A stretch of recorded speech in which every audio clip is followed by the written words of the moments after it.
नमस्कार, मी धनश्री. माझ्या यूट्यूब चॅनलमध्ये आपलं सर्वांचं स्वागत आहे. आज आपण बनवणार आहोत ओल्या राजमाची उसळ. राजमा हा सीझनल पदार्थ आहे. हा हिवाळ्यातच खायला मिळतो. पावटा, राजमा, ओला वाटाणा, ओला हरभरा हे फक्त थंडीच्या दिवसातच आपल्याला खायला मिळतात.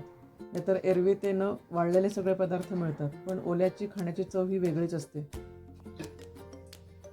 आपलं पॅन गरम झालेलं आहे. आपण त्यात 2 चमचे तेल घालणार आहे.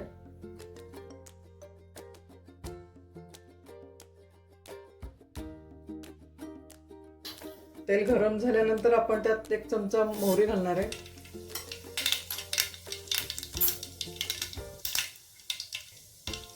मोहरी आपली तडतडली की आपण त्यात 8 ते 10 पाकळ्या लसणाच्या तोडून घालणार आहोत.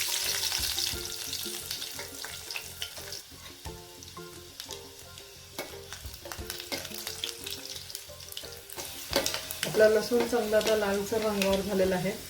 त्यात आपण अर्धा चमचा हिंग घालणार आहे. अर्धा चमचा हळद, 2 चमचे लाल तिखट. आपल्या चवीनुसार आपण तिखटाचं प्रमाण कमी जास्त करू शकतो. 1 चमचा गोडा मसाला,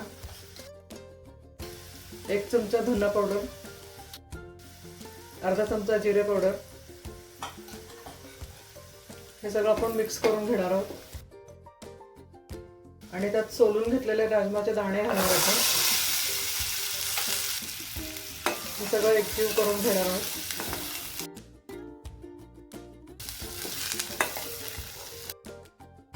आपण चवीनुसार मीठ घालणार आहे आणि आपण ह्याच्यात पाणी घालून घेणार आहोत, कारण ते शिजायला जरा वेळ लागतो. तुम्हाला पातळ घट्ट कसं हवे त्या प्रमाणात तुम्ही पाणी घालून शिजवू शकता.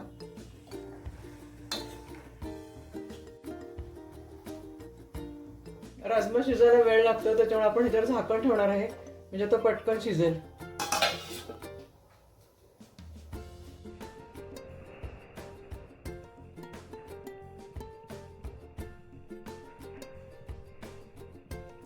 आपण ह्यामध्ये आवडीनुसार थोडासा गूळ घालणार आहोत.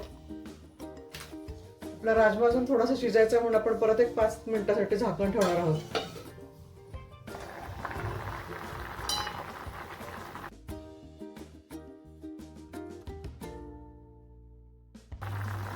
आता आपला राजमा शिजलेला आहे.